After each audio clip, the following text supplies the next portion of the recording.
Okay, excited to play another Big Ten game. First one at home against a really good Maryland team. Very talented, well coached. A lot of good players, a lot of good athletes. Offensively, quarterback's playing really well, completing 75% of his passes. Dynamic receiving core. You know, number 10, Felton, Prather. You know, number 5, the tight end, 0. Really good players. Good running backs, offensive line. A little bit young but talented, big. Defensive line loaded. Play a lot of guys, be a big challenge. Linebacker. Secondary is a mix of youth and experience, so they got a lot of talent. They're a good football team. They're very well coached. It'd be a tremendous challenge. Hey, Coach. I would ask you about Mario Landino.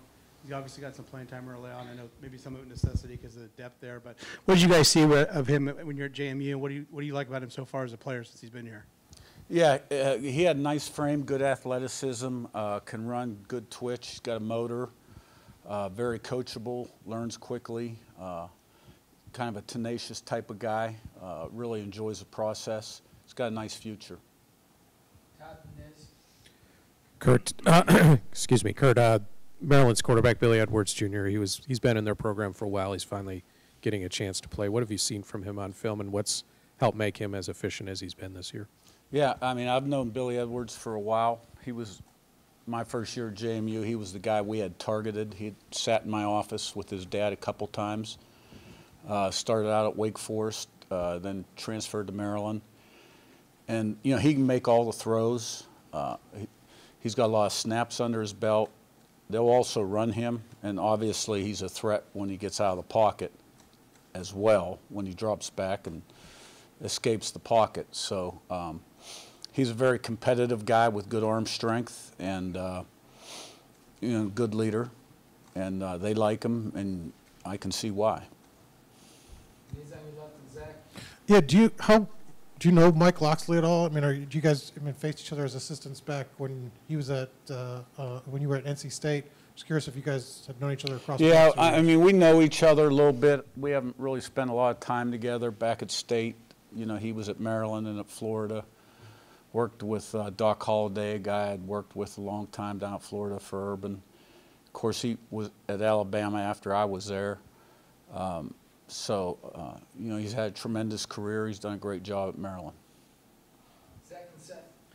You guys, I think, are, I want to say, second in the country in red zone attempts and red zone scores, or red zone touchdowns, rather. I think both. Just from your perspective, what have been the keys to being as efficient as you guys have been when you've gotten into those scoring situations?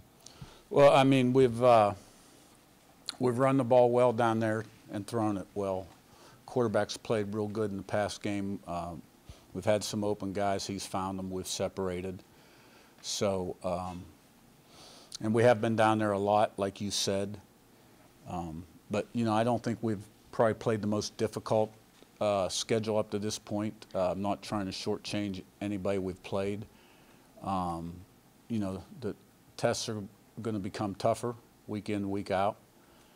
Hopefully we'll have the same number of opportunities and success in the future. But, you know, touchdowns are critical down there.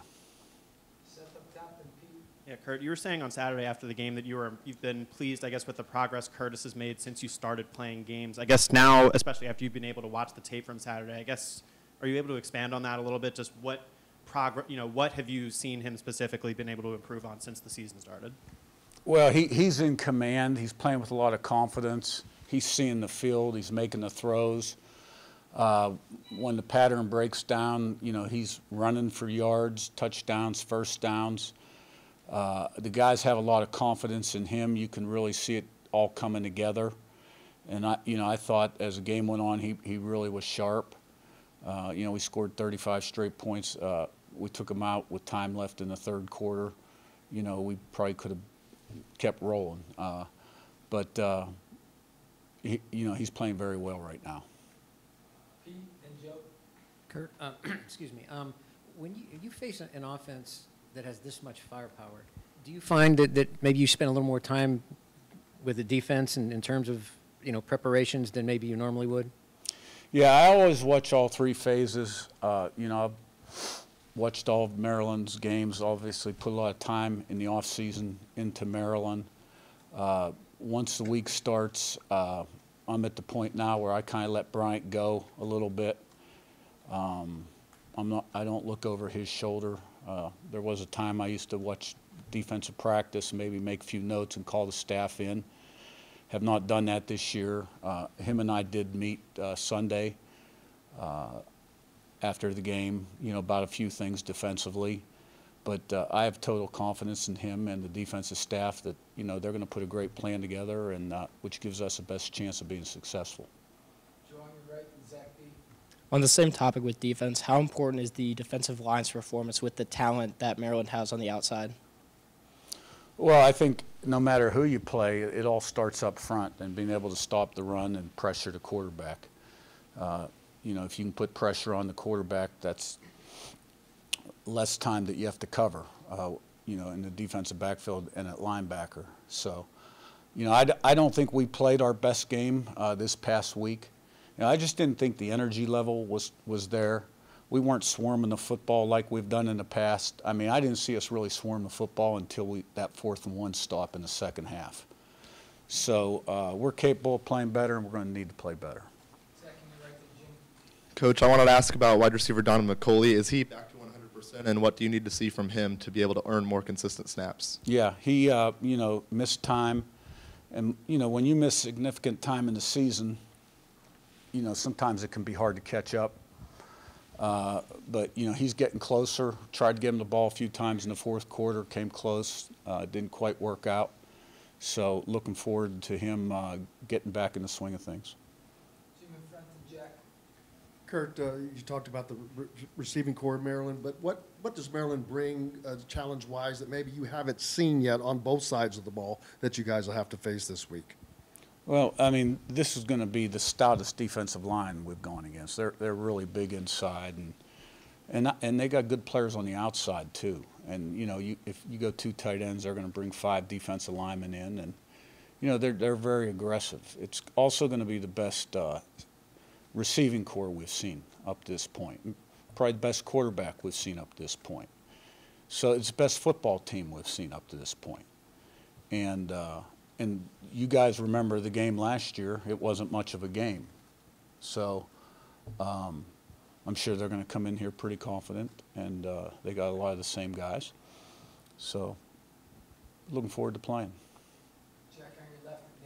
Yeah, what are some ways you've seen the offensive line kind of progress from the start of the season, and then kind of with that, I know like Tyler Stevens has kind of been in some heavier packages the last few weeks. What do you kind of envision for his role with that group?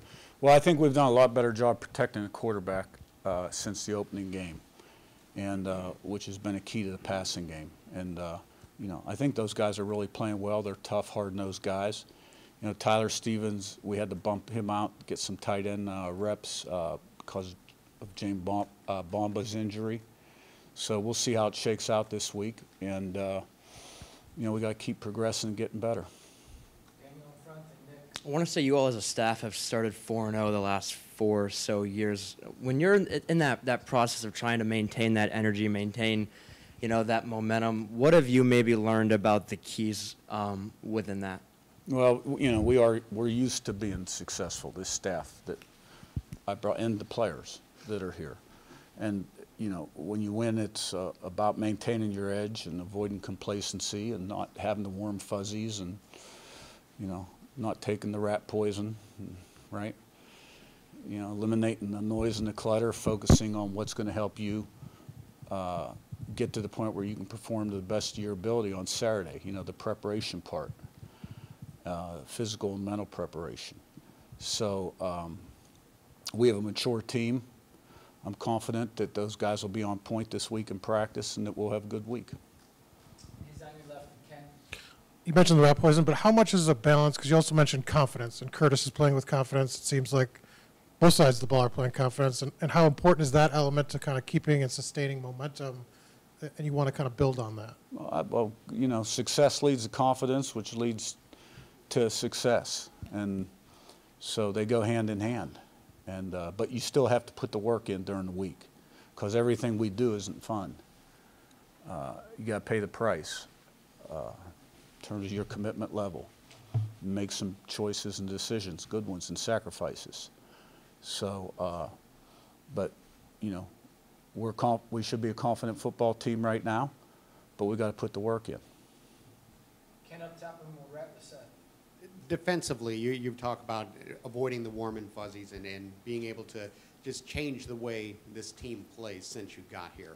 What's going to be the key to just maintaining that level week after week after week and making sure that some of the guys maybe that have been here before that were part of that Maryland game that wasn't that competitive last year, they don't backslide? Well, I think it's everybody. You get better, you get worse. We don't want to maintain the level. We want to improve the level. In everything we're doing, we want to improve. And because we're not nobody is in a position in college football where they afford to go backwards. So you got to keep striving. And this is a really good football team coming in here, and we're going to have to play our best game. But I'll be shocked if our guys don't understand that. Seth, last one up top. Yeah, Curt, you were already without McCormick, and then you had Quintero limp off during the game on Saturday. I guess, are there updates on either of them, and how do you feel like Quinn Warren handled the kickoff duties the rest of the way? I thought he did a really good job. He's done a nice job in practice. You know, he's taken advantage of his opportunity. And those other guys are sort of day-to-day, week-to-week, and we'll see what happens this week. All right, thanks, Coach. Thank you.